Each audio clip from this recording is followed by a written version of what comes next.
And here we go, everybody. This is Abigail Bailey, the Deputy Mayor of the City of Englewood, and her grandfather, Michael Wilds, wishing everybody a happy and a healthy new year. This is January 1, 2021, and it's coffee or bring your own bottle with the mayor. Hi, everybody. To our friends out in Zoom. Hey, Shanli, how are you? Good Erev Shabbos to you. And Alita, Happy New Year. I got your lovely Christmas card and New Year's card. Thank you.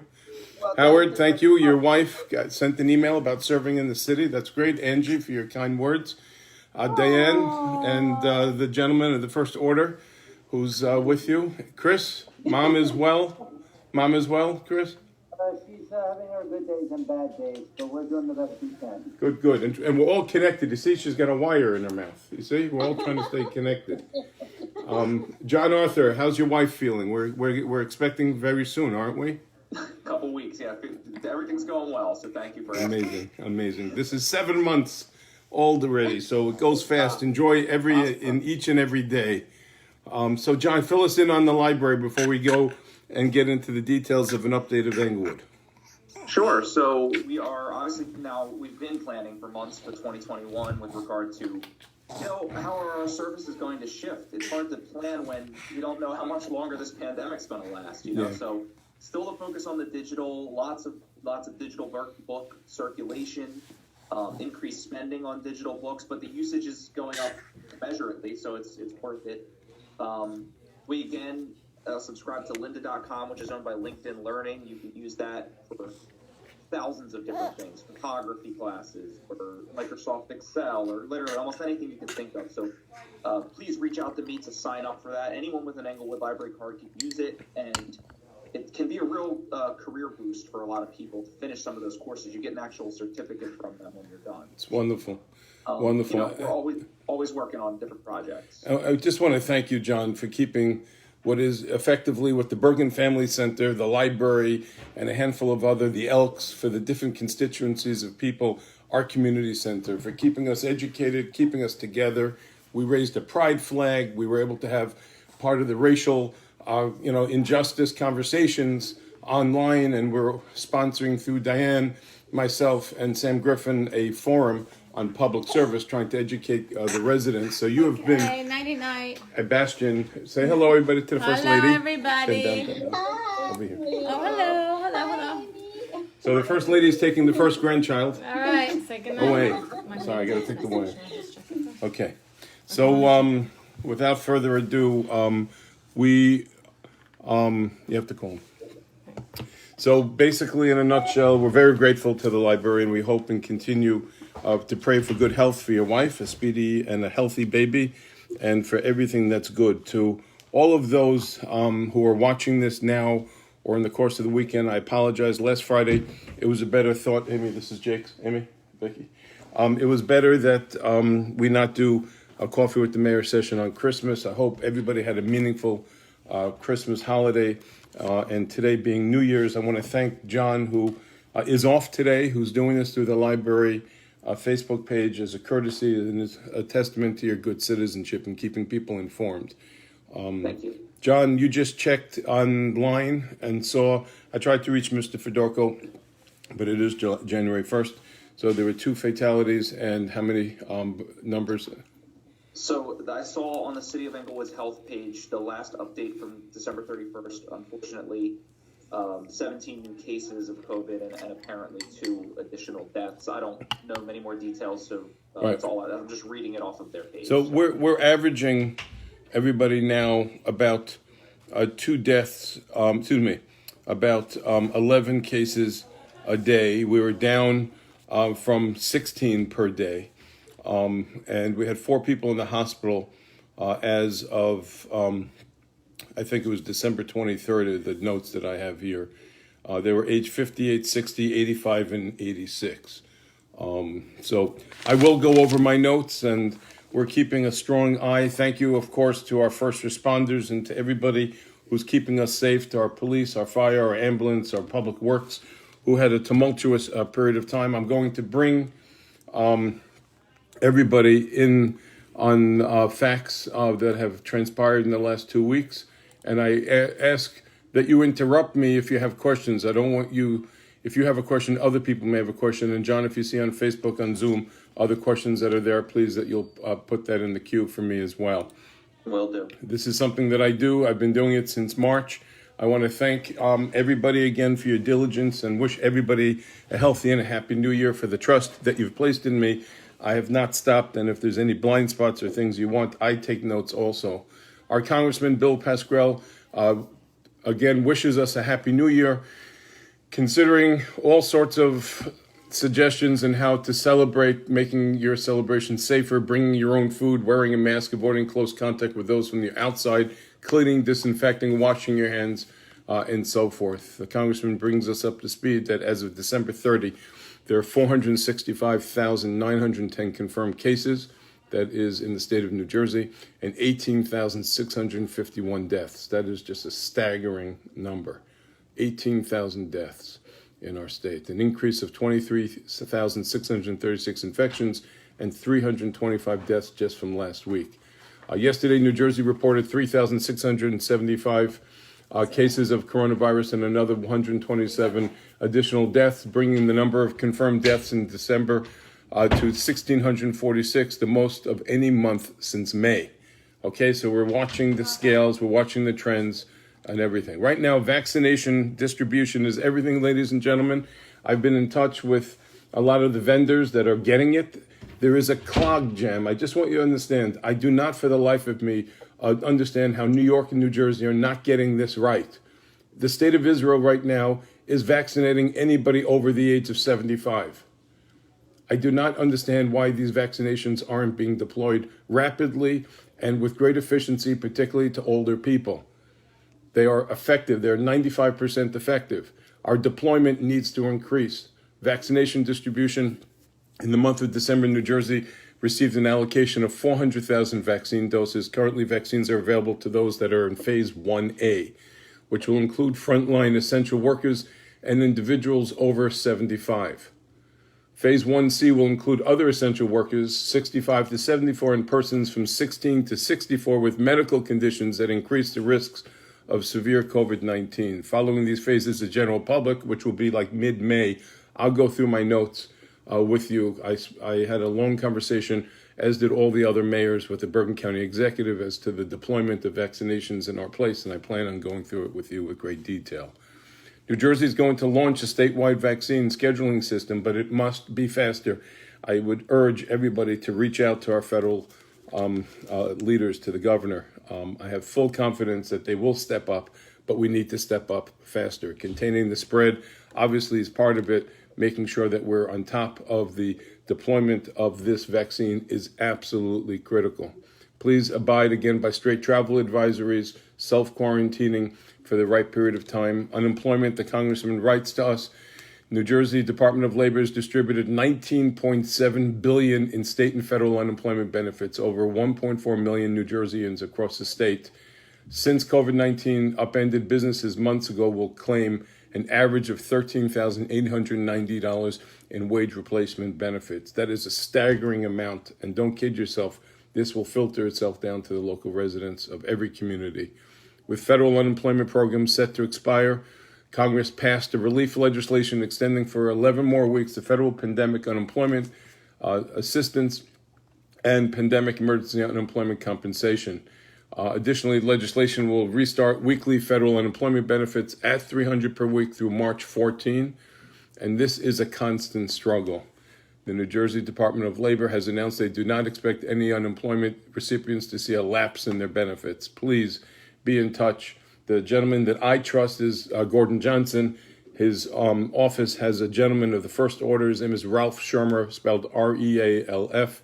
He's been very diligent about seeing a lot of the unemployment in the state and the housing issues, food insecurity, all the collateral damage that we see.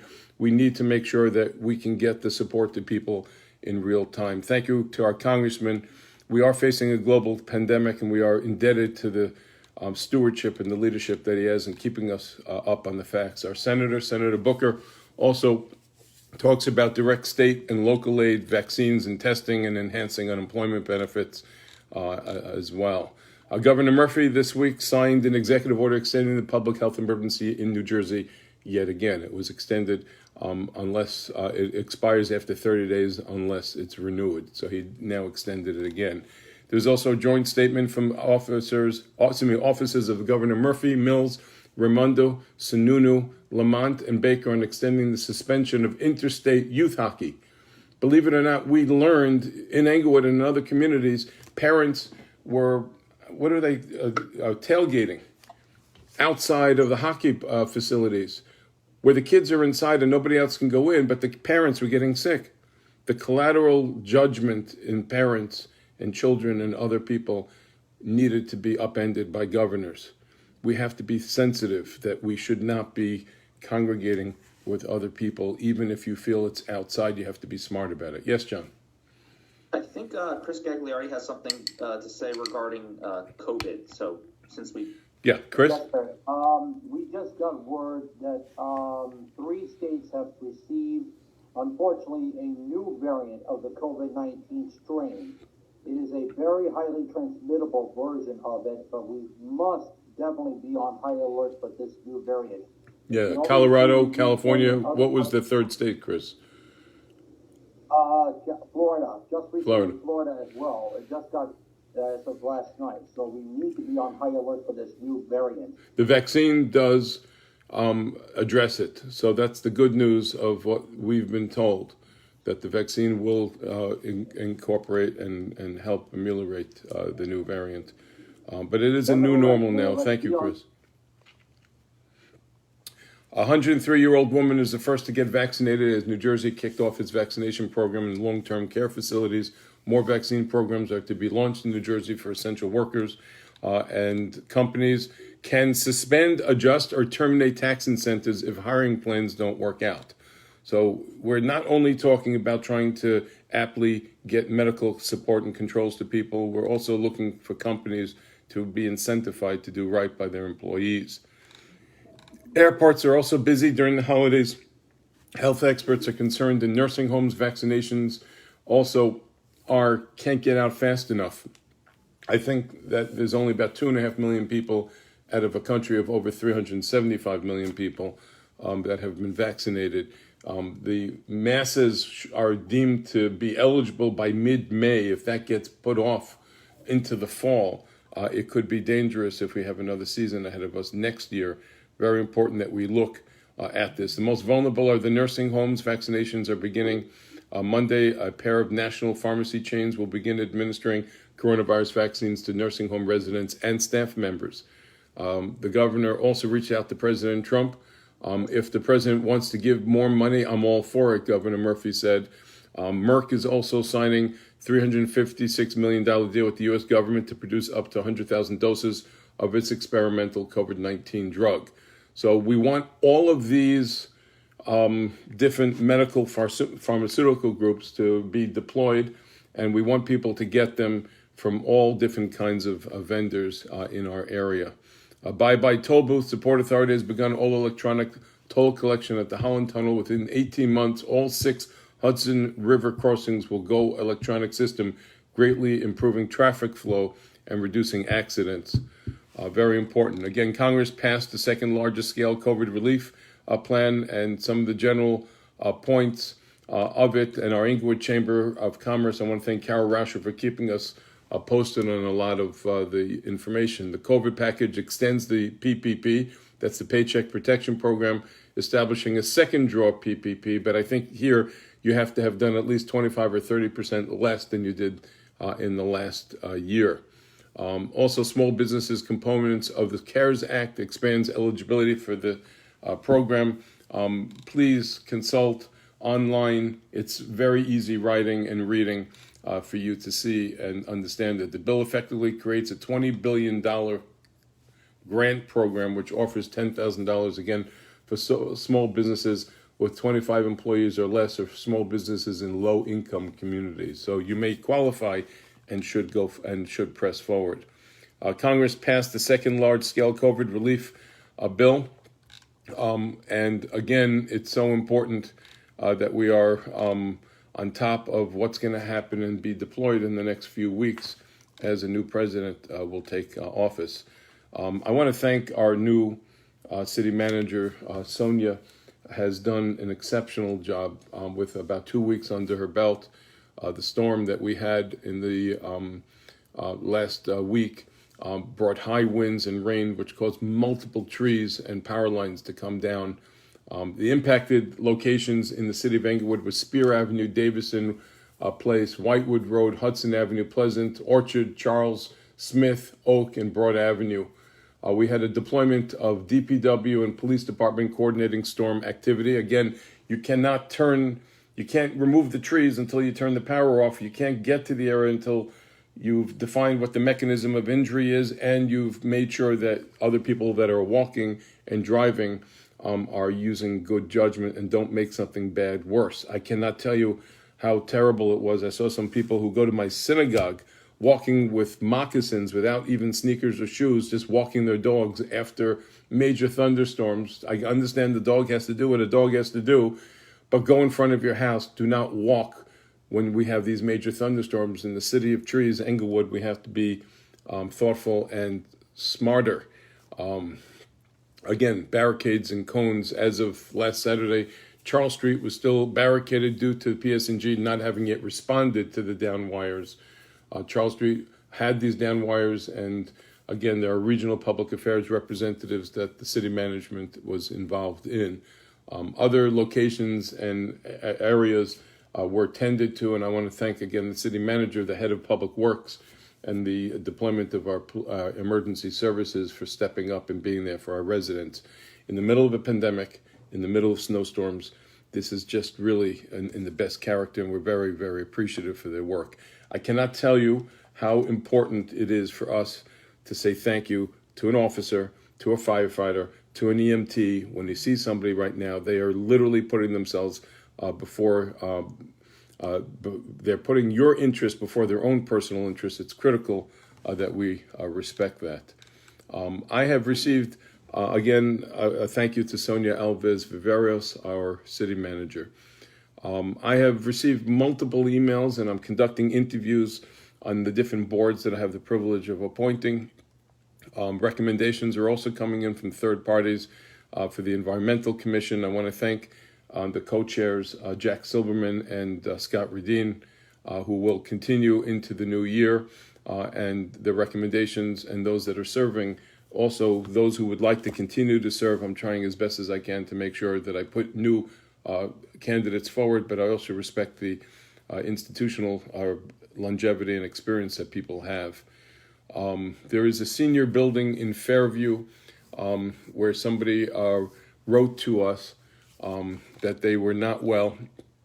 In the most urgent situation, I'm living in a senior building in Fairview that has mold and it's not been taken care of.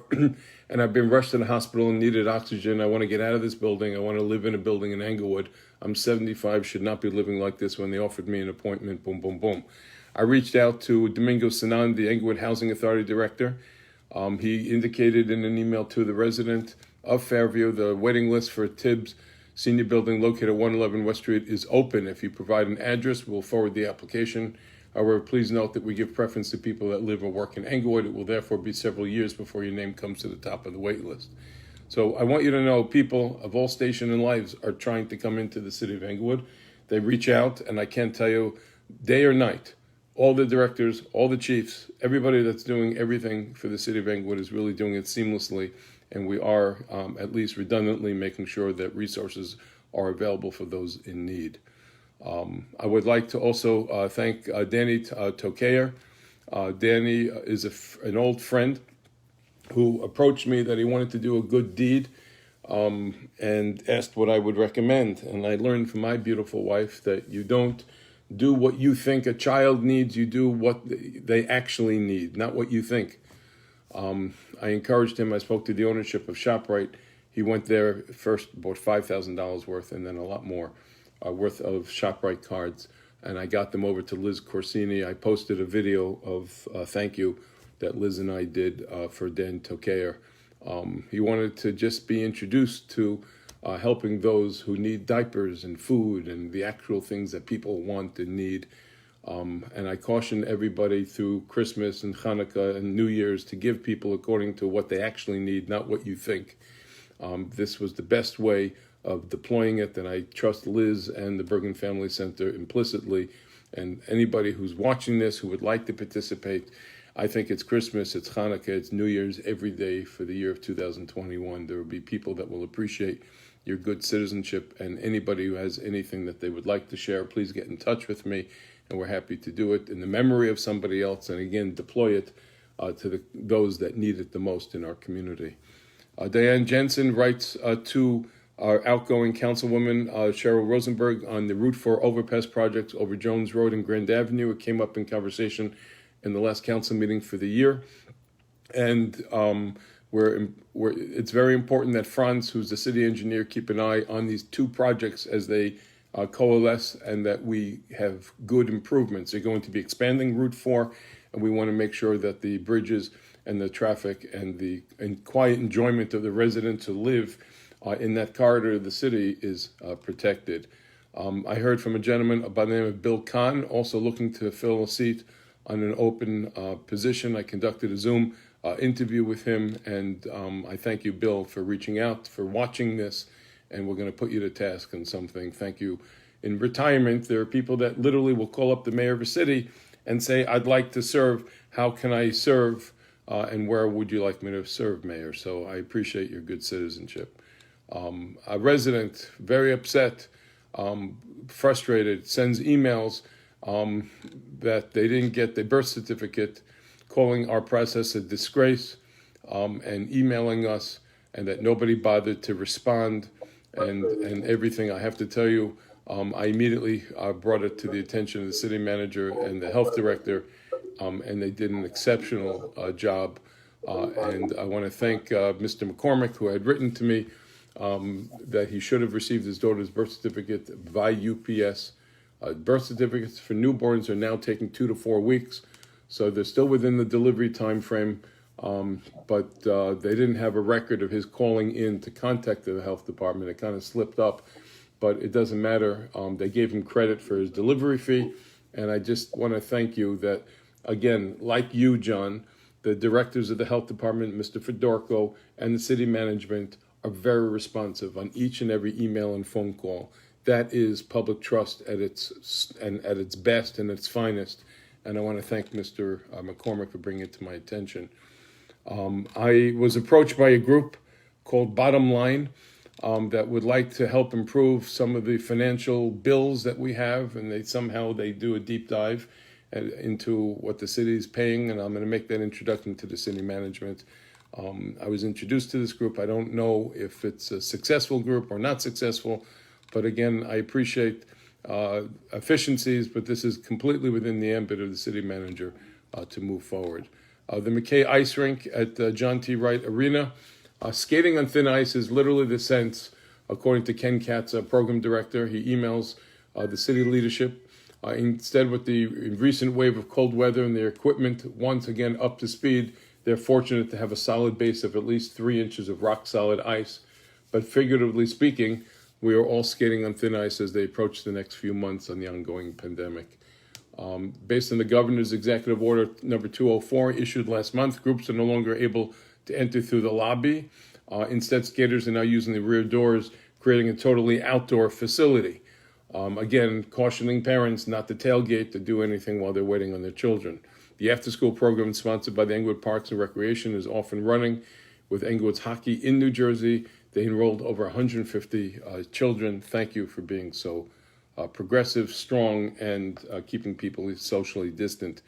The Actors Fund Home wished everybody a Merry Christmas. They reached out to me this week.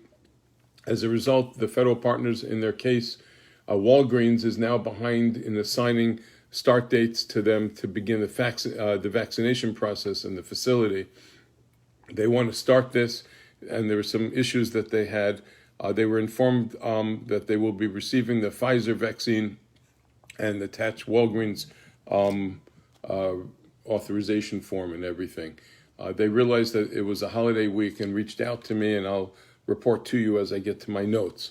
But things seem to move better with the governor's office a few days after they reached out to me. So I'm glad that their vaccination program is going to commence as scheduled, actually. Exciting news for New Jersey's AIDS-friendly future. I want to thank Janet Charmer for her extraordinary work. She's not just president of the coordinator for AIDS-friendly Englewood, but she's also president of the Flat Rock Brook Nature Center.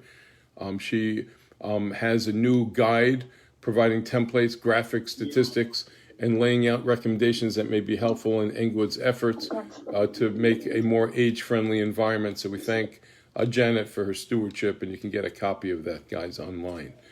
Bergen PAC started the vaccine the start of the vaccine distribution has everyone optimistic, but it will likely take several months before Bergen PAC can resume full operations. I want you to know my closest friend in the world is head of music at United UTA. I keep saying UTI. UTI is a urinary tract infection.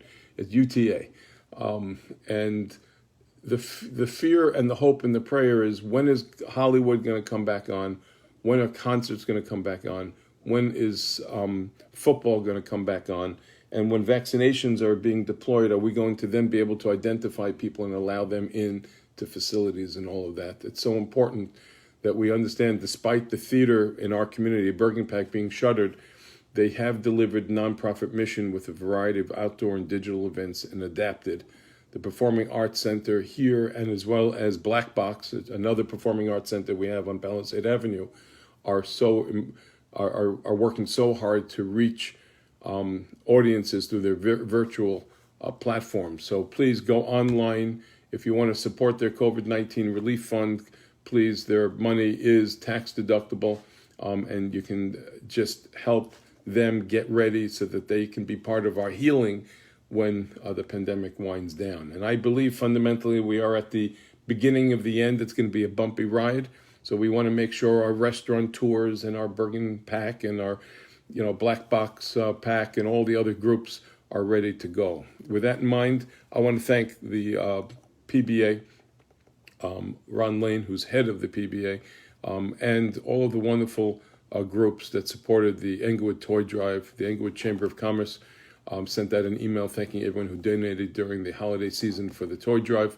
Businesses that participated in the toy drive were Benzel Bush, Decotech, First Commerce Bank, Bartolomeo, Cucina Italiana, Health East Medical Center, Town Motors, C&R Beverage, that's Charlie, Broadway Cafe and Pastry Shop, Jaguar Land Rover, the M at Englewood South, the Vivian, the Sheffield, New York Sports Club, Humble Crew, Own Up, Back Up, Alward's Health 2, Volvo, Lincoln, BMW of Tenafly, Bristol, UPS Store, East Hill Synagogue, Progressive Spine and Orthopedics, Evergreen, Tiger Schulman, and VRH. I read each and every one of them. They are to be lauded for stepping up, and to our fire department, to our police department, to making sure that every child's dream was still actualized. And to Amy Bullock and the wonderful group that my law firm had a chance to contribute to make sure that children whose parents are incarcerated are actually given a dream. It's divine to bring the station of a parent up while they're serving their time, and once they serve their debt to society, that they're actually able to develop and maintain a relationship with their children. I have reached out to a bunch of citizens on trying to improve our parades and using this time wisely, and I'm going to bring you up to speed on that when I get to my notes. There is a group that is trying to put in more testing in the city of Englewood. The county executive gave a briefing. I asked the question whether or not we should be changing our ordinances in the city of Englewood to allow testing facilities to come in pop-up stores. We have vacancies in town, and he suggested that it is wise. I copied our city manager, police chief, health director, who will muster with this one group that's looking to see, because they were told they needed to have at least 20 parking spots. We have to make sure that we don't create too much of a volume of people standing on street corners, because we have an aging constituencies, and we don't want people to get sick while they're passing on the way to other stores. And a commercial district may not be the right place, but the testing facilities seems to be the right facility to and vendor to prepare for our community. So even with the vaccination, the testing is going to be very important. Understand, for example, I'm an EMT. If I get vaccinated, my wife and my children aren't getting vaccinated. So you're not going to have households where they're going to be fully vaccinated for a period of time. So it's very important that we have facilities. Are our zoning laws up to speed? Is it the right thing from a police metric, from the city management metric, and the zoning and all of that? That's something that we're going to be looking at. But I thank the vendor for their interest, and it's in the hands of our city manager. The Englewood Police Department received a suggestion from a good Samaritan, Phyllis Freilich, who saw, she was horrified to see that there was a public, there was a resident in Elko Terrace that was broken into, and she made some suggestions for communicating these events to the community. Obviously, we don't want to undermine police investigations in certain areas, but being transparent and getting information out is so important. Phyllis gave an example of how other groups, particularly in Chicago, the University of Chicago Police Department has a crime bulletin where they put links and information out there. This is a city manager call. The chief and I communicated with one another. Again, how we want to deploy information, to what tune. We don't want to get people scared. On the other hand, we want people to be prepared and so forth. So thank you, Phyllis, for moving those suggestions forward, and I moved them to the right authorities. Tree removals, ladies and gentlemen, has taken up a big part of my emails this week. We have ordinances that were designed to stop developers from removing trees, but we also have residents then who have to remove dead trees, and there's a politic and a tension between these different values. You want to remove dead trees so that they don't create damage or hazards. On the other hand, we don't want it to be financially burdensome, and we don't want to encourage people to remove the wrong trees. So I want to thank Walter Depchuk for stepping up and looking at the ordinances. If there are changes that have to be made, it'll go to the governing body. There was an illegally killed deer, which is under investigation. The deer was found at 200 South Woodland Avenue. It was killed with a crossbow. The photos that I received are just devastating. This is unacceptable conduct. Again, it's being reviewed by the police. The deer was left in place. It is illegal to deploy a weapon and a crime, and it's something that they're investigating. There was a hydrant leak and a broken pipe where somebody brought to our attention, and I want to thank the councilman from the 2nd Ward who moved this to Suez and a few other city authorities. The Board of Adjustment, there's a Board of Adjustment member that would like to move to another board. And again, if people are interested in serving in these boards, the Board of Adjustment is a nomination that I make, and the council then has to appoint. So please get your resumes to both me and to the City Council. Danielle Nyman wished to be reappointed to the Environmental Commission, Max Walters also. There is a different kind of celebration this year for the Martin Luther King Birthday Committee, so everybody should gear up and get ready. It's going to remain virtual, but it's very important that we still show support, like no other year, how important Dr. King's message, his sense of excellence and taking pride and caring for one another is absolutely critical. I told you that Active Fund called and reached out to me because they needed advice. They write to me that they're better and safer than ever. They had not had a COVID infection since April. Their administrator, Jordan Stroll, and his team are doing a fantastic job. They were afraid that their performance was pushed to the side when the nursing homes started to receive the vaccine. Originally, they hoped to start them on the one day on January 4th. Now Walgreens is saying that they cannot keep the schedule. Again, I got emails after that it's being resolved, but we have to get our seniors vaccinated. That's just the bottom line, that they have to be deployed. It has to be deployed quickly. We cannot afford to lose anybody because of a logistics issue. And the snow slows us down, but we have to get more efficient, more vendors, more shots. Medical cannabis ordinance, people are still reaching out to see if the city of Englewood is interested in doing that. Are there specific benefits for municipalities choosing to be proactive? It's a big issue. It's a moneymaker. You cannot stop people ultimately who consume and bring it in. making sure that we have criminal justice reform at the same time, so that expungements do not, they run concurrent with all of this, is absolutely critical. We don't want to have a constituency or a community that had to pay criminally for something that's now okay recreationally. It just doesn't seem right. But the governing body is going to have to make a choice. And the way it has been explained to mayors throughout the state is that you can opt out for a period of time or opt in and then control it. And people are reaching out, and I will get that information to the governing body. COVID shots, again, we are looking. I'm getting all kinds of requests from residents, people who are part of burial societies in the different race, religions, and cultures, who consider themselves to be in the different phase A, 1A, B, C, and all of that. So again, these deployments are critical, and you have to make sure that you're in touch, not just with your doctor as to whether or not you can have the shots. I'm highly allergic. Am I allowed to take it being highly allergic? You want to make those consultations. You also want to be in touch with the right authorities in our city and with medical facilities to find out that you're going online properly. There's a new meals program coming in Englewood, ladies and gentlemen, the Neighbors Helping Neighbors Winter Dinner Project. It's going to be building on the Family Promise World Central Kitchen Meals program that we had from May through October.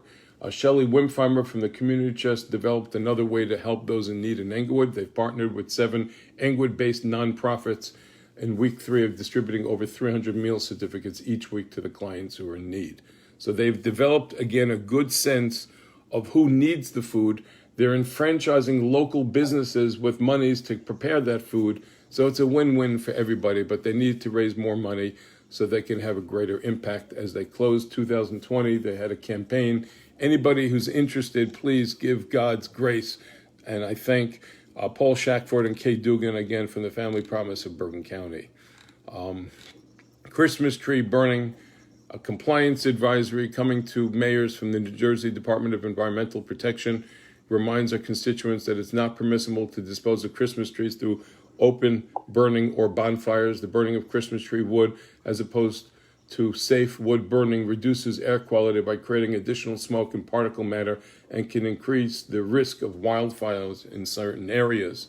So the DEP suggests more sustainable disposal methods such as chipping, mulching, or dune construction. To see this, there are content available to everybody.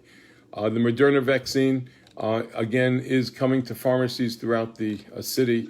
Make sure that you are in touch with your medical provider and see your eligibility. I heard from a Miss Lisa Schaefer, who's interested in serving on the library board. I spoke to Amy Bullock, who is my appointment to the library board, and Howard Houghton is up for re-election or reappointment, as it were. If there are people that are interested, please come to me. I have full trust in the people that have been serving, and I would like to do more as far as some of the other accoutrements. And I think Howard Schaefer was on the Zoom. Howard, are you still with us? Howard's not with us. His wife showed an interest also in helping beautify our parks and raising money for benches. This is something that our library could help facilitate and can start there. If there's a shade tree committee, it's something that we could appoint people on, and everything happens at the library, John. We have to figure out if we can get the human resource somehow deployed. If there's not enough seats around the table, we just get a bigger table, is the way I look at it these days. I remember I raised funds when I was mayor more than 10 years ago, in 2004, oh my God, it's 16 years ago, for a bench by our 9/11 monument. There are stones in the big tree in the front lawn of the library memorializing the names of those that lost their lives there, and there's a bench also. So if the library is interested in more trees, and but it means more gardening and more responsibility in your budget too, correct? Right. Yeah. No. I mean, if it fits with what the city overall wants, then of course, yeah, anything has to be budgeted for. All right. So we're looking at a spring big landscaping cleanup anyway, but we need something more ongoing, to be completely honest. So yeah, and with the construction interest that you have, it may be a waste of effort to put them in a certain area, or you might design something in a different spot, but it's something to consider of, and I would like to get more people involved, particularly if they're looking to beautify something that's already gorgeous, a library and so forth. Carol Rauscher from the Chamber of Commerce tells us 7 ways to grow your retail sales after our Christmas. Greet people at the door, at the counter, tag all returns, no part-timers at the counter, bend your policies, hustle, get your information to people, and so forth. I also had the chance to sign 2 ordinances. The city of Englewood passed 9 ordinances, ladies and gentlemen, in the entire city. This was a pandemic year where we had lots of time to think about what we want to do, community center, planting seeds for big things, but there were 9 ordinances. I signed off on the last 2, and I posted those. One had to do with the departure of a chief and a deputy chief in the police department, the package that needed to be codified. The council passed that, and then also for doing special funding for COVID and so forth. Actors Fund, again, very helpful. They wrote to me finally, the governor's office. They're set for January 11th, and appreciated the counsel that I gave them. They have many requests to help, and they're going to be working with Walgreens, their pharmaceutical partner.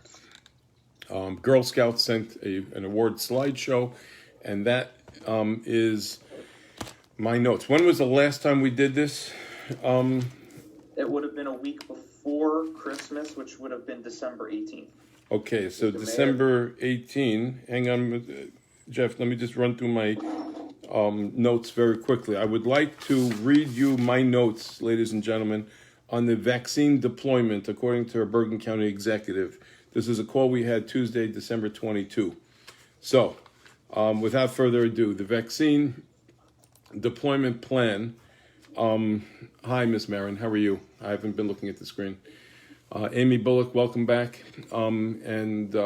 Jeff, I'll get to your question in a minute, but this is important information. So, the vaccine is being rolled out under the Department of Health for the state of New Jersey. They submitted a plan. The Meadowlands, the old racetrack, is going to be a mega site. They're going to have sites and they're going to have mega sites. The mega site is expected to be able to inoculate 2,600 people per day. Other sites will be less.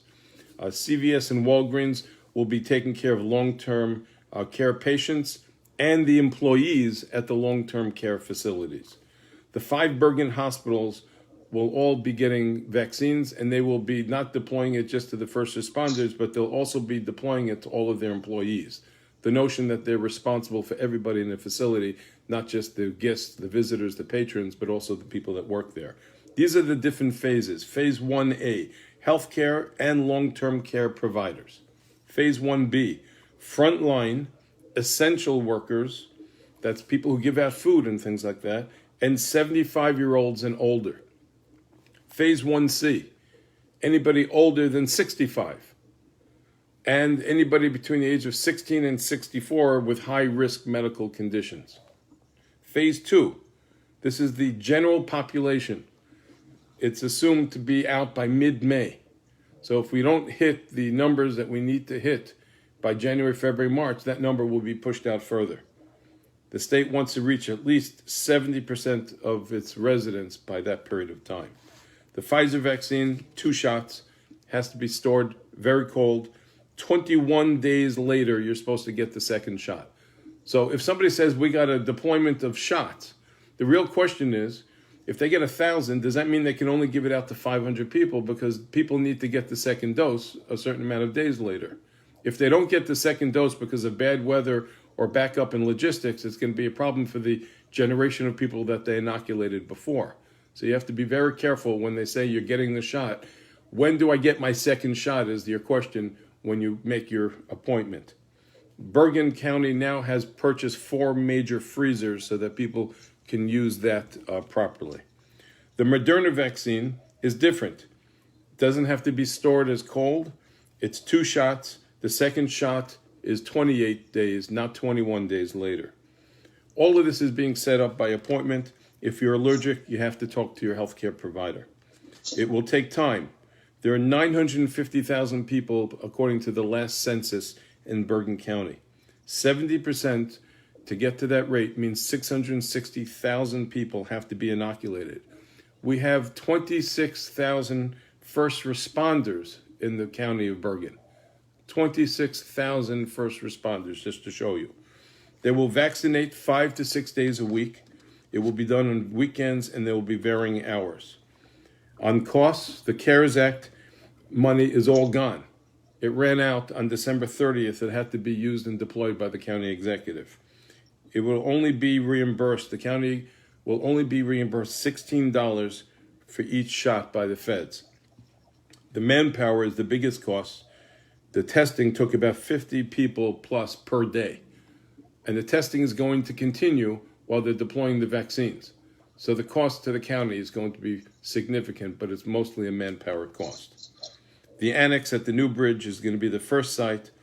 And then I had a chance to ask the county executive about questions. The shots, are they going to be the same dose? The county executive indicated yes, it's going to be the same dose. You're getting it twice. You have to get it to boost your immunity.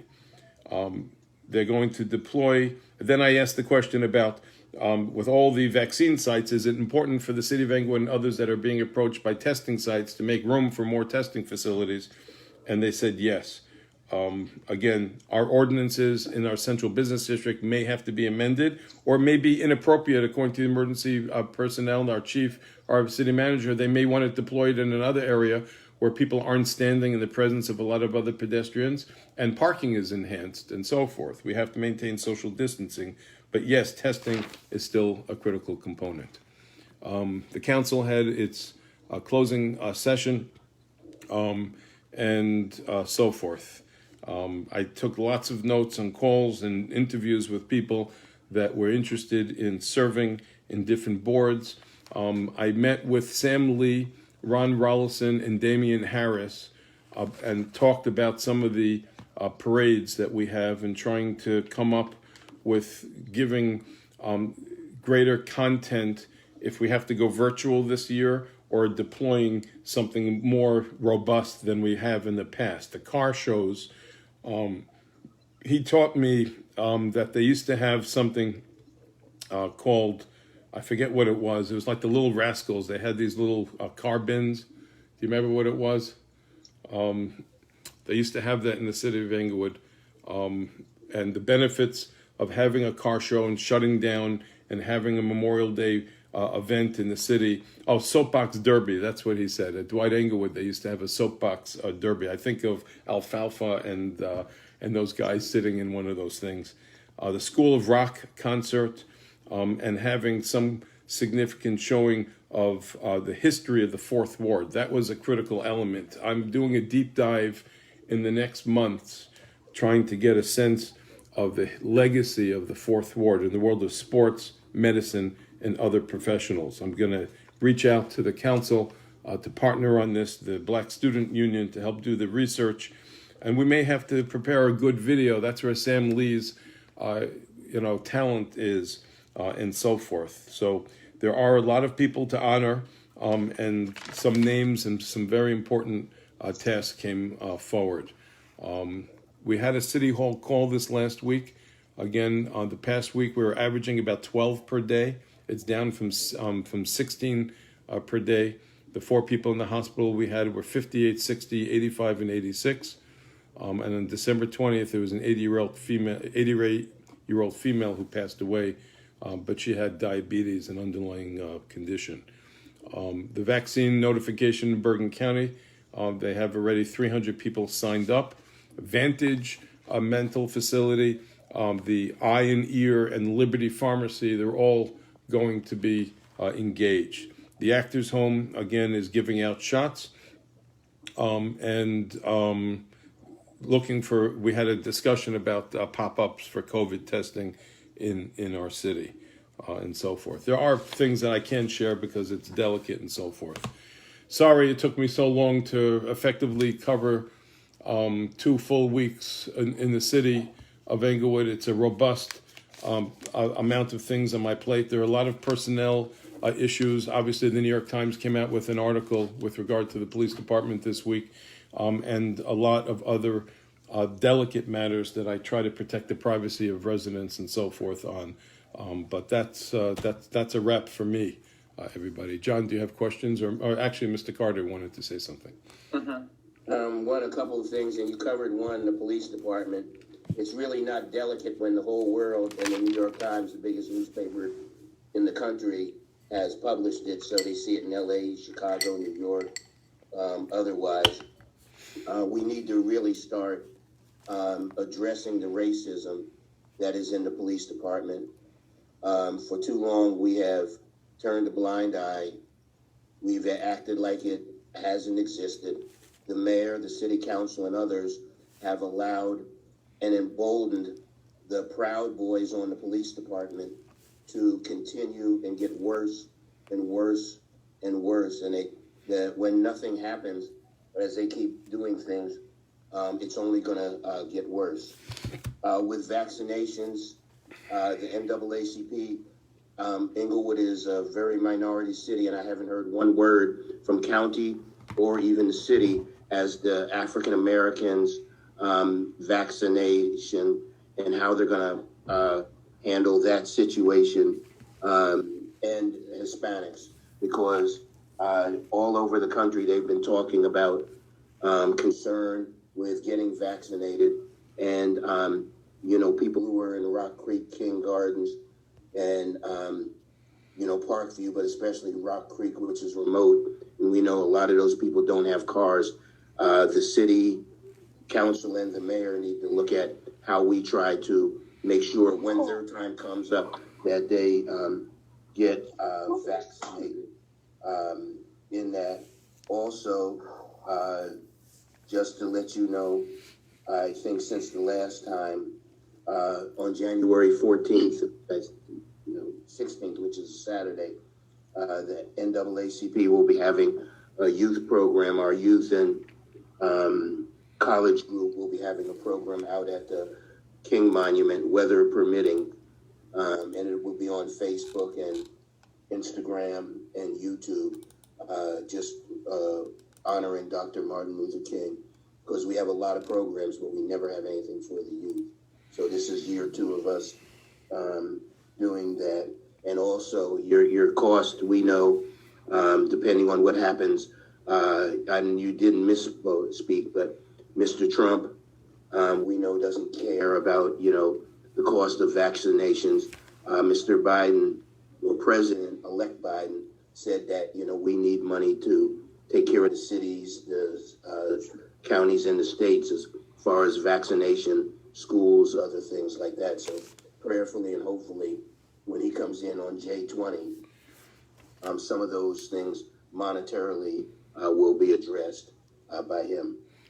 Thank you. And for those watching it on my Facebook page, we're in a Zoom session, and that was Jeff Carter from the NAACP and a resident of the city of Englewood. Jeff, the New York Times did an expose. The Bergen County prosecutor is in the police department. I have repeatedly supported our police chief as a man of great character, vision, and the consummate chief. I will trust the process and make sure on my watch that every resident appreciates each and every police officer, members of both PBAs, as some of the best stock of citizens that we've ever had. There isn't a cop, and I said this in the newspaper, that wouldn't put themselves between any harm and a resident, because they love not just doing what they're doing. What they're doing is valiant and noble, and they do it beautifully.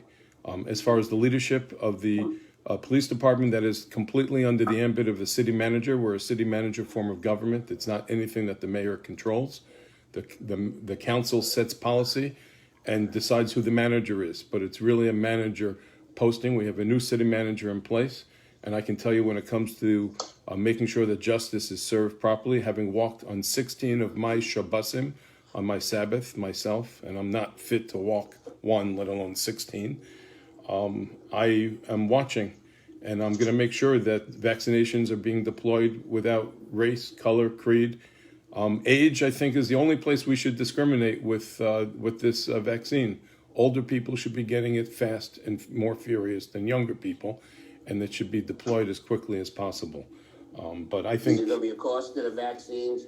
Because remember, when the county truck came out and were doing testing, they said there was going to be no cost, and then all of a sudden there was a cost. So I'm told that there is no cost, but they want you to bring your medical insurance with you.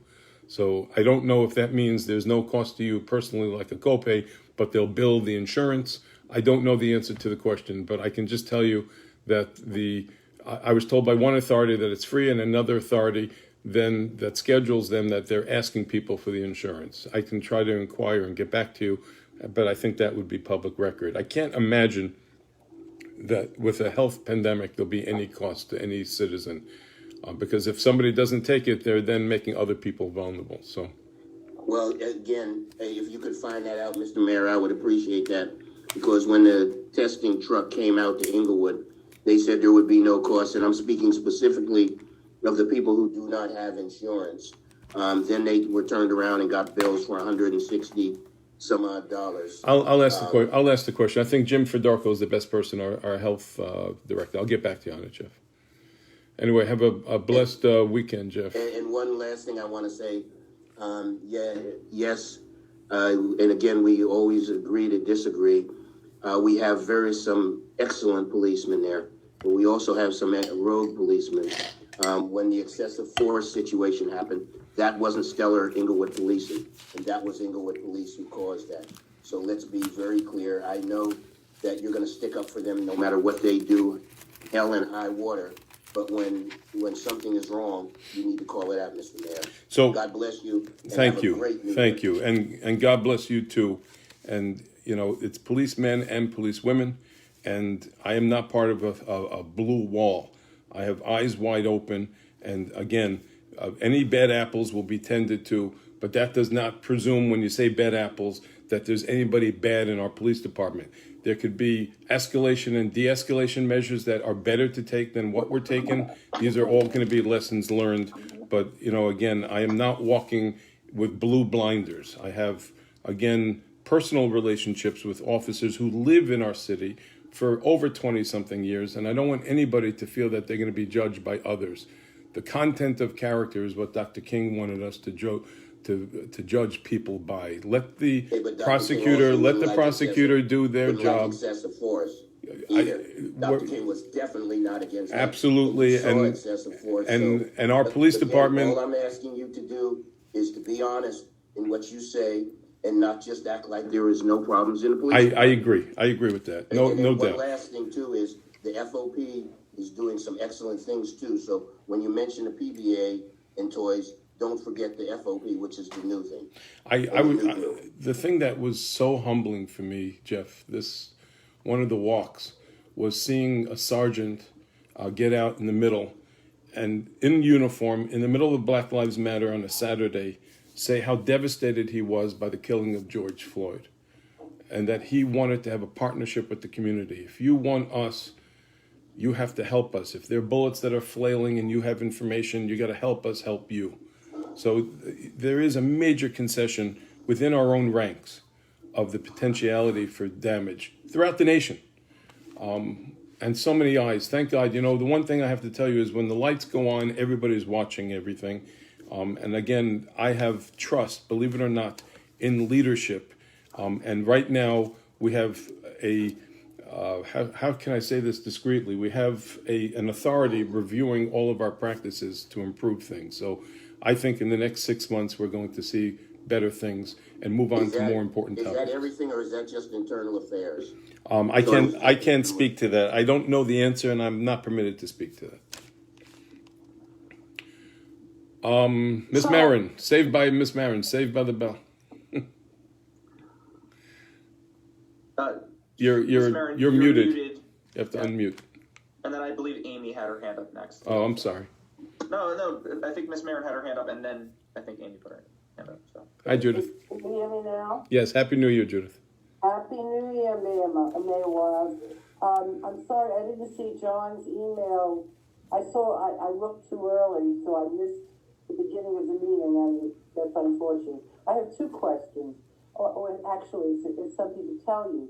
I called the Englewood Health Department on Monday, mainly for information that I thought I could disseminate.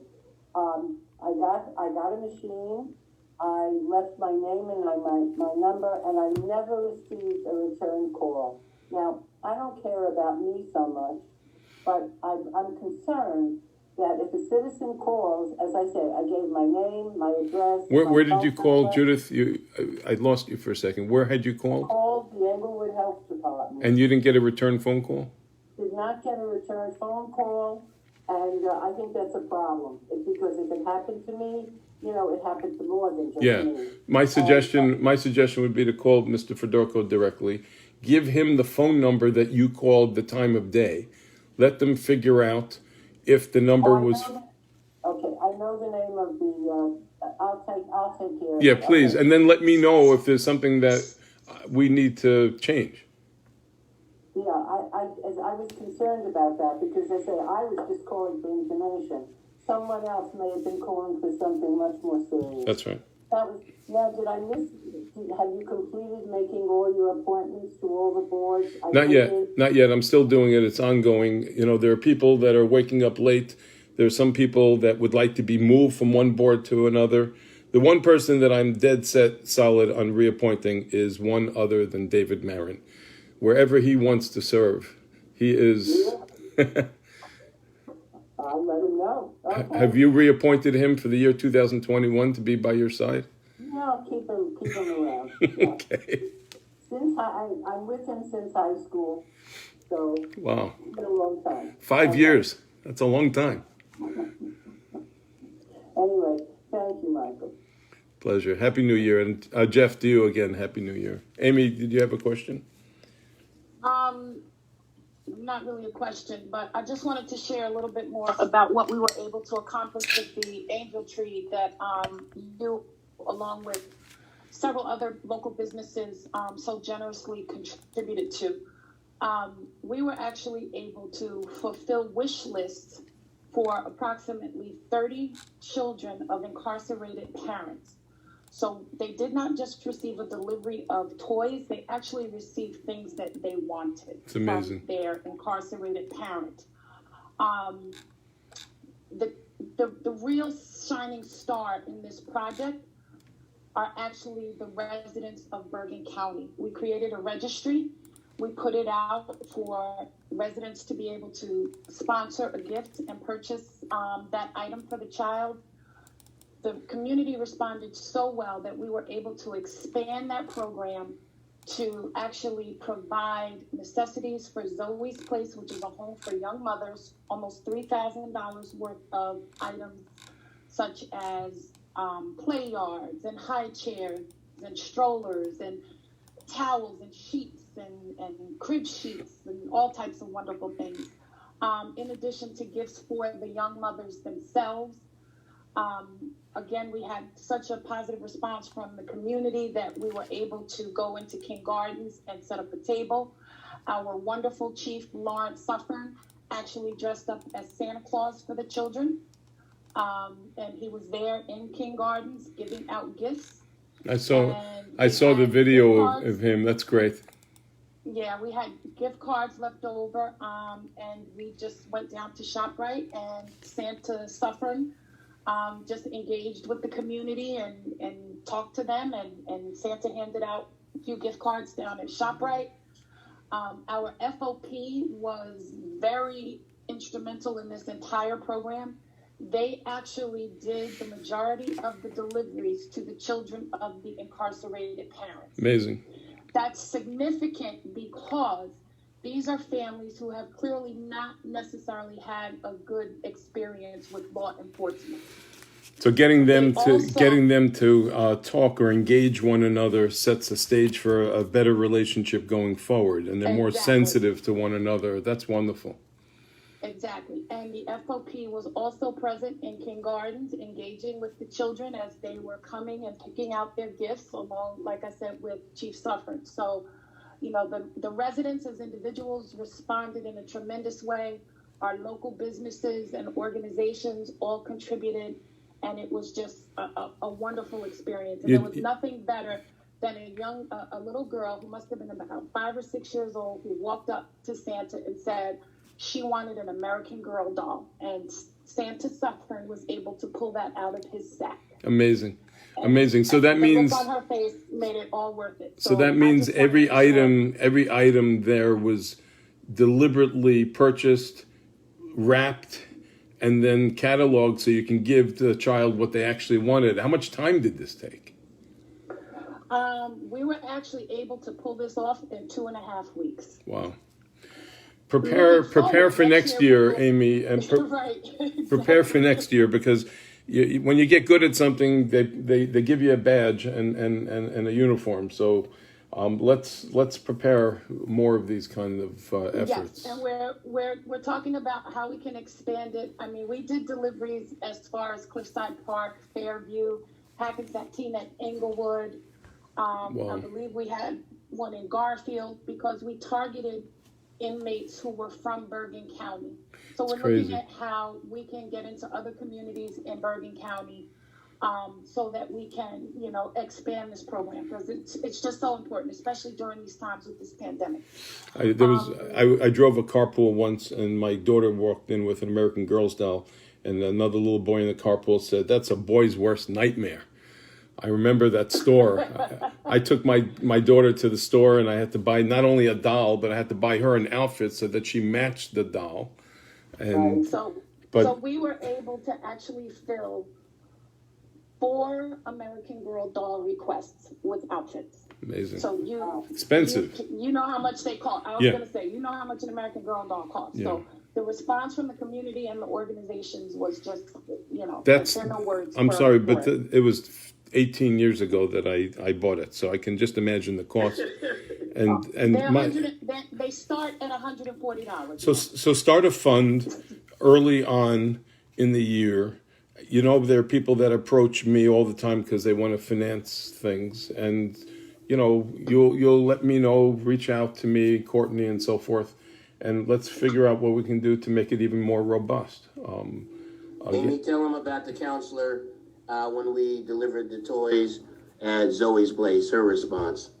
So when we showed up with 3 SUVs, large SUVs, of items for Zoe's place, and the counselor just broke down in tears because it is, it's a nonprofit. Everything that they get is done through, donations, and the number of mothers that they're able to serve is all based on the amount of supplies that they have. So do they So give we these have items actually- for free also, Amy? Is there a way for us to approach some of the owners of the stores and show them and get them a tax write-off if they give it? Zoe's, I presume, is 501c3, correct? I believe so, yes. So I can get all that information and we can share it. But she was just so overwhelmed because we were able to provide them with the supplies that they needed to be able. The house itself can hold five young women and their babies. They have an on-site daycare. The young mothers are required to participate in life-building courses such as financial literacy, health and wellness, interviewing skills, resume writing skills. Our own Dr. Allison Morgan Black, who is a teacher at one of the schools here in Englewood, is actually going to be doing a seminar for them in January. We're looking to help them find a domestic violence counselor that could do a seminar for the girls. So, and they're required to either be in school or working. So they have to be active in their own success, which is Wonderful. what really sold me on Zoe's place. So Thank the you. counselor broke down crying, and it was just very, very emotional for everybody that was there. It's good education for your daughter to see you engaged in this, and if you need more help, because going to buy the product, wrap the product, deliver the product, and making sure the lists coordinate with what the child needs and all that takes more effort, more hours in the day. So yeah, keep us all posted on this. Very Yes. worthy. Courtney and I put in several 12-hour days. Yeah, wow. The other thing is, I just wanted to make sure, and maybe you can share with the community, that I know some people are familiar with the security system Ring, but anybody can download the Ring app. And our police department has a partnership with them where they will put out what information they want to release to the public via this Ring app. You do not have to have the Ring security system or cameras or doorbell to get the app. Anybody can get it. So that's one way. That's how I kind of keep up with what's going on in regards to the crime in Inglewood, and it's all information that the police will release in regards to investigations and things. And then as different things happen, you know, if I see a strange man in my backyard, I can kind of post that on Ring to alert my neighbors that, you know, somebody's roaming around. Right. The initiative that you're working on in regards to understanding the history of the Fourth Ward, I would like to ask to be included in that conversation. We're in the very early stages of some conversations about how we can start to identify some of the unsung trailblazers of Inglewood, African American / Black members who are either here in our community or from our community. So there's a gentleman by the name of Roy Vaughn, who lived in Roswell, Texas. He lived on Elmore Avenue, and he was instrumental in the integration of the schools. In other words, there are people that started something and then went off to another world, but it started in the Fourth Ward. And I'd like to get more of that intel and figure out a way to roll out, because with videos and virtual, we can bring everybody back into the city of Inglewood at the same time. So, again, you're on. I'll make sure that you're added to the list, and the next time we have a meeting and so forth. But it'll be an inclusive group with other elected officials too, because I want to make sure that everybody gets a say. Since we're talking about that, I just want to chime in, take 1 second, and say I've been working with the county to do a history of African Americans in Bergen County. I met with them last February.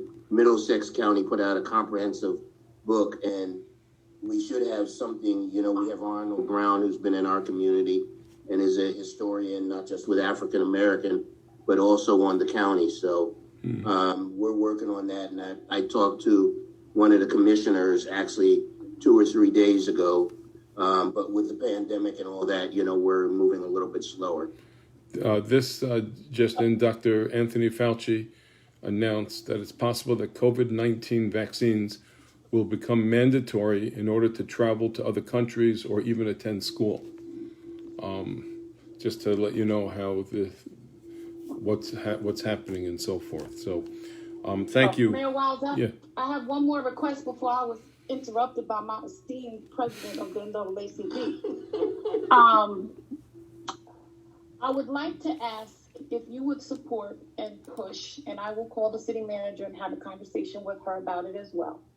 But I think that we can start with our police department, but I think implicit bias training and systemic racism training needs to be made mandatory.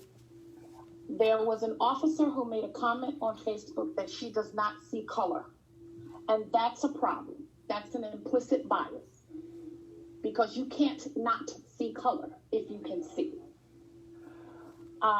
So if you want to talk about it further, we can. But I think that the time has come now that we start the process of instituting some policies and procedures around how city employees are trained and educated around the different micro communities here in Inglewood, whether it be the Black community, the Hispanic community, the Jewish community. And I'm saying this as someone who, in my regular day-to-day job, has to engage with people from all different walks of life, countries, areas of America. You have to understand their world in order to be successful. Very, very delicate, Amy, because when I came back in the political fray, recent years, it was unfathomable to me that things have gotten worse than they were years ago. And the notion that I don't see color or you don't see color means when the person is saying it, that they don't judge a person by their race, their color, their religion, their age. But in the world of microaggressions, the person on the other side may say that you're denying me my ability to shape my opinion based on my color, and then you're discriminating against me. And that is the experience that I've seen firsthand by walking every weekend. Education is critical. We may have this training already in place, so I don't want to say yes, no, maybe so. That's something that you need to really put before the city manager. The HR team that she governs would have that, not just for any one department, but for all departments. But It should be for all departments, Yeah, but- and it should be at minimum a yearly training. Because things change, and just to kind of drive home the point, as a rep for Quest, I literally can walk into one. At one time I had the Williamsburg area in Brooklyn, and I had to know and understand what it meant to walk into that community with a sleeveless shirt. yeah, While to me it was 95 degrees and I was hot, to them it was disrespectful, and I had to be cognizant of that. yeah. Again, it's a learning experience, and the best time to do all of this stuff is now in the middle of a pandemic, because it could all be done through virtual.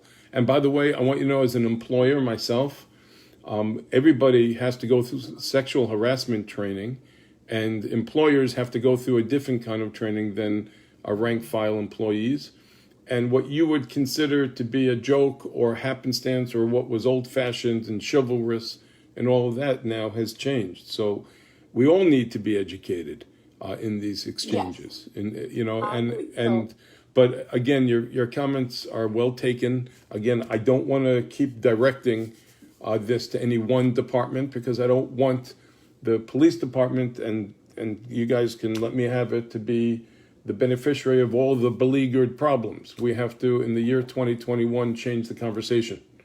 We don't. It should go to Everybody. all city employees. Correct. But the police department is most engaged with the community. So I will have the conversation with the city manager. I'm just trying to give her a chance to get in and get herself situated. And Well, if she's watching this, it's a lot. she knows it's But coming, so don't worry. the expectation is that you will support it, and whatever needs to happen from a council perspective, my expectation is that the council will support it. You had me at So- hello. How's that for an answer? So, okay. Well, I need you to make sure everybody else has it at hello. Okay. Because Good luck with that. This is very important. Happy New Year, Amy. Anybody else? You and yours. It's going to be 2022 really soon, guys. Anybody else? I believe Miss Frizzell had her hand up. Hey, Alita. Mr. or Miss Jansen, I'm not sure. Hi, Mayor. Hi, everyone. Am I muted? No, you're No, good. can you- You're can you good. hear me? Okay. Just wanted to report on what Rotary is doing, the Rotary Club of Inglewood. And we sponsored a December birthday party for students at the McLeod Elementary School, a virtual birthday party, where they had yoga sessions, fruit smoothies, and gift cards where they could go to the marketplace. It's wonderful. We also gave a $1,500 grant to the Haitian Nurses Alliance for a scholarship for nurses that will support one scholarship. It's great. Lovely. Oh, yes. Lovely, Alita. And the Rotary Service Above Self is one of the best reflections of the city of Englewood. It's got everybody from all parts of the city, age differences, and I want to thank you for always reminding us about their good work, the Women's Club. We thank Lisa Wasatsky and the leadership right now of the Rotary as well. Thank you. Thank you. Anything else, Alita? No, that's it. Thank you, Okay. John. Thank Thank you. you. Mayor. Cool. Any questions out there in the world of Facebook? And Facebook, I don't see any questions. on my page, did you have a chance? I haven't had a chance. I'm looking at both. There is a question about getting involved with the Bergen County African American Advisory Committee. I'm not sure if that question's better taken between yourself and the individual, because Yeah, they I'll reach out to that person. Obviously, with 70 communities in the county of Bergen, and each community having a robust interest in promoting the different parts of it, we should be part of the county conversation, but we should also be proprietarial about the experience that we had in Englewood. I want you to know, some of the little things that you're not aware of. We have a Colombian district on West Palisade Avenue that brings people to dine in Englewood. We have a Korean district right on the way into Leonia on, I think it's Grand Avenue, correct? Where, Ice Cream on Yes, Grand, a Grand couple is of blocks before, there, where I cut ribbons in the last 3 years about 4 or 5 different establishments, kind of grouping themselves together. And I cut a ribbon in a Buddhist temple, and we have a mosque, and we have Korean cuisine and everything that kind of pulls together with the churches in the community and so forth. So the critical thing is that we find ways to engage on a county basis so that people in communities that have less color will want to come and dine and eat and meet and greet and learn things. And that's why this virtual thing, I want you to know, I'm going now on my 11th year of teaching in law school, and I've had such impact on students, different impact. The students that are shy and really can't really engage as much in person are excelling behind the computers. And I think we have to understand that there'll be certain impact that we'll have throughout the county of Bergen on bringing Englewood and the conversations that we're having in Englewood to the mindsets of everybody else, whether it's microaggressions, good food, or how you're supposed to treat people and so forth. So Englewood has always set a standard, and I think Mr. Cobb and I have always taken pride in this, and that is that we lead. People follow what we do. And there are conversations that have happened in Englewood that other communities don't have because of the diversity that we have. And since we've basically seen everything from deers being left in people's backyards to God knows what, everything can start with good effort. So I think it's important for us to be part of county conversations, but more importantly, to know our own history. The first thing I did when I got elected to be second ward councilman in 1998 was to send out a letter to the entire ward, to each block. I figured out who was the name on their street, and I gave each group, each block, a history of who that person was.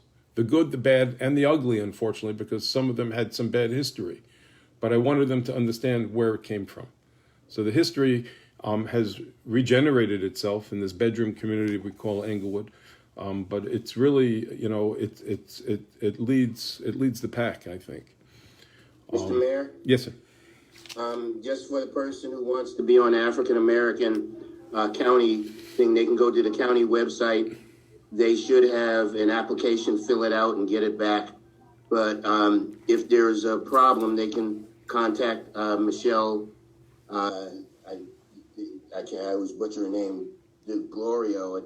Diorgi. Michelle Diorgi. Diorgi, yeah. She's the Mr. Tedesco's chief of staff, and she can direct them. But they do it by application. All right, good. Thanks, Jeff. I am sharing that link to the Facebook right now. Thank you. I found the link, so Thanks, John. I'll paste it in there. So, just in closing, I just want to wish everybody a meaningful year. We're going to have a new. I'm sorry, Diane. We'll close this, but all right. Sorry, Diane. No, it's okay. I'm laughing. My bad. I would like to say, back when you were campaigning for second ward councilman, we had just moved into Englewood, and you registered Peter and I to vote. We had moved from Teaneck, and I knocked on your door and registered you. We came by your residence. Yeah. We knocked on our door, and you said, "If you come by my residence, I have the forms," and I remember that.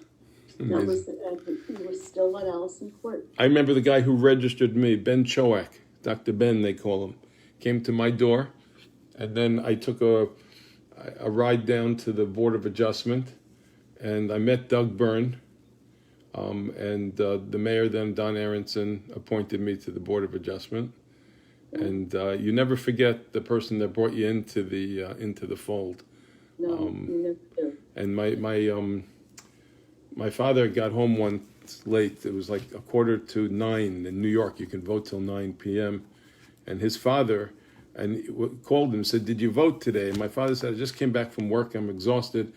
And my grandfather said to my father, "Leon, it's right across the street. You're a citizen by chance. I was a citizen by choice. You go and vote." It was so important to my grandfather. I remember my father literally grabbing his hat and running across the street and voting and coming back in the nick of time. It's a religious experience to certain people and communities.